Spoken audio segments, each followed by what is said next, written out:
In this video, I want to focus on Thailand because, as I had mentioned in one of my previous videos, that was the first trip that I took completely by myself. It just seemed like a very safe and inexpensive place, both of which are obviously very important. If you're traveling by yourself, you don't want to put yourself in a lot of risky situations because you don't have somebody at your side that you're traveling with all the time. And because you're not splitting the costs of accommodation, food, getting into places, doing different activities, it's also really helpful if you go somewhere where your dollar can go a long way. And so Thailand fit the bill really well for that. Plus, after speaking with people about it and doing research on the internet, it just seemed like Thailand was a very, or is a very well-traveled place specifically for backpackers and solo travelers. This was several years back. You fly into Bangkok, so that was the first area that I stayed. Then I think I went down to an area called Krabi, and then to a really popular island for, I think, younger people looking to kind of party and be in that atmosphere called Koh Phi Phi. And then from Koh Phi Phi was up to Phuket. Solo travel was something that I was interested in because I was traveling with someone else a long time ago and we were staying in hostels, and that was the first time that I was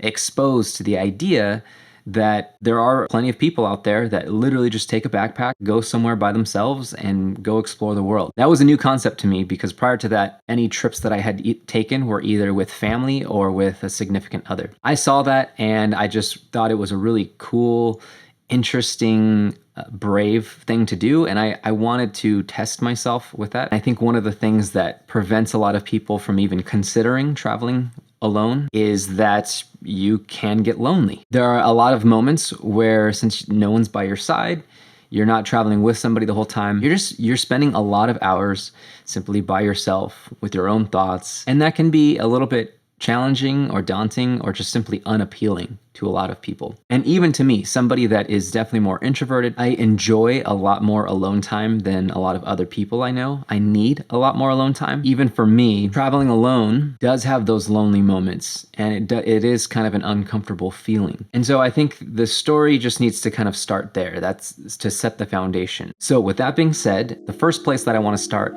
is in one of the southern islands called Koh Phi Phi. Now, this is an island that is known for kind of a party atmosphere, usually a younger crowd. You have a main town in the middle of the island, and then there's hotels or hostels lined up around the perimeter. So where I was staying was in a hostel, and it was pretty much along the beach. It was really close to the beach. And then there were a number of other hostels and bars that were literally on the sand. So I arrived in Koh Phi Phi I think it was a Friday afternoon. Whenever you're in transit and you're traveling by yourself, usually that's a time where you're spending a lot of time alone because you have to say goodbye to the people that you met in the previous destination, book yourself a bus, a train, a flight, and you're spending a couple hours just navigating that. Then once you arrive in your destination, once I arrived in Koh Phi Phi, you have to go and find your hostel, find your hotel, get settled in. You're probably tired, so maybe you grab a quick bite and take a nap, and you're alone for a while, right? Until you're refreshed and you're ready to go out and start mingling and meeting people or doing whatever activity that you have planned. If you're looking to set yourself up for a good, fun social experience, arriving on a Friday evening is not the best. Everybody that's already there has already met their friends, they've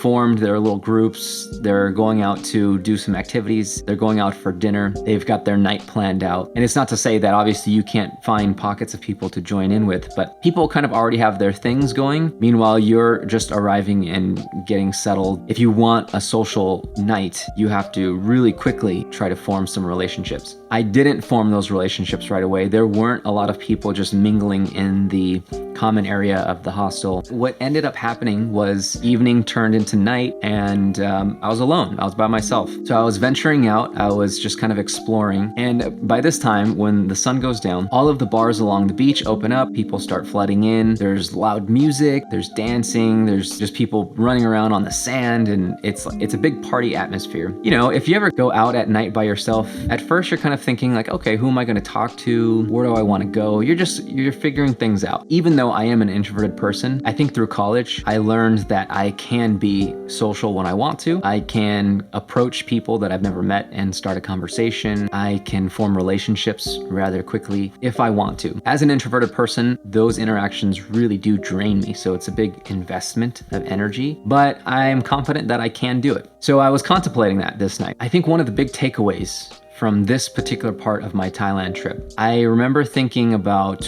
what I should do. I was feeling kind of lonely. I had just traveled from this other place, hadn't really met anybody yet, and I was thinking about possibly going up to people, going into a group and just starting a conversation. But for some reason, I had this other thought, maybe because it was the first solo trip that I had taken, and the purpose behind it, one of the purposes behind this trip was to challenge myself in that solo vibe, that solo environment. And somehow I had this thought that maybe I shouldn't, or maybe I don't want to simply go into a group of people or approach a person and start a conversation, try to build a relationship really fast, not because I had any particular connection to them or had any particular interest in them, but only because I didn't want to be alone, or I was afraid of that uncomfortable feeling of loneliness. I thought about that a lot. I kind of let that sink in, and I told myself, I want to just kind of be comfortable, or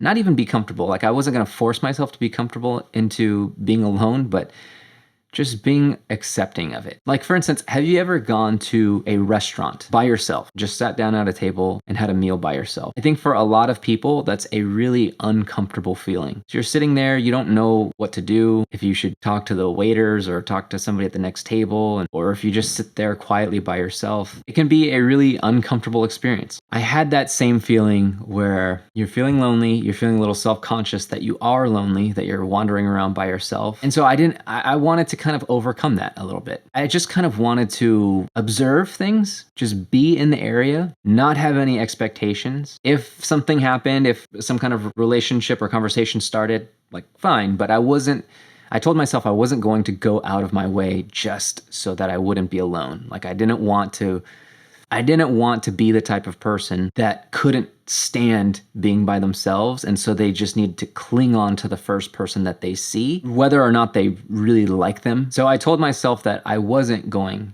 to just go up to somebody and try to form a relationship just so that I could avoid being lonely. So I was wandering around, and the irony of all of this was, once I accepted that and I let go of expectations of needing to be around other people or needing to meet other people, and was just allowing myself to kind of sit with any uncomfortable feelings that came up. Once that happened, something kind of serendipitous or unexpected happened. I ended up running into somebody that I actually did know. I had recognized her from a hostel that I was staying at a previous part of Thailand. In this previous area, we both, with another one or two people, had kind of formed like a little bond, I guess you could say, and we hung out for a day or two. It was a very brief stay in this other place, but we had spent a night, getting drinks and having food. Now here I was running into this person again. I had no sense that they were going to be in the same place. I didn't expect them to be there, but I just happened to run into her. She wasn't by herself per se, she was with somebody else, but you could totally tell that she did not want to be with this person. It was another guy, and she was like clearly saying like, no, I don't want to go to this place. Like, I'm fine. You can go back to the hostel. I'm just gonna walk around. Not flat out saying, get away from me, but she was clearly expressing that she was not interested. So here I was, kind of feeling lonely, kind of contemplating like why that was, and if I should feel lonely or how I should take that. I let go of all of that. I kind of leaned into that feeling and just was with myself. And then this opportunity pops up where I just magically run into somebody that I already have a rapport with. What ended up happening was that guy eventually gave up. He went away because we started talking amongst ourselves, and then we just started exploring the town together. And we wound up at a bar that was playing live music. So we went in there, and this band was playing, pop songs by, I think, Oasis and Coldplay, like that type of stuff. It was kind of cheesy because, again, you're in Thailand and it's totally catered towards a tourist. But it was an amazing experience. We got some drinks, we hung out there, everybody was singing, they were playing songs that everybody knew, so everybody, was just totally into it. We were singing, we were having a good time, and then after the band finally finished, we went off and got some street food, and all in all, it was just a really great night. It was just this lesson, I guess. It was something that I've always carried with me ever since. This idea that I don't want to be the type of person that is going to form really fast, shallow relationships simply because I don't want to be alone. And once I can accept and just lean into some solitude and let go of expectations, sometimes unexpected things just pop up and it ends up being a complete, surprisingly amazing experience that you never would have seen coming. So that was the first big thing from Thailand that I took away.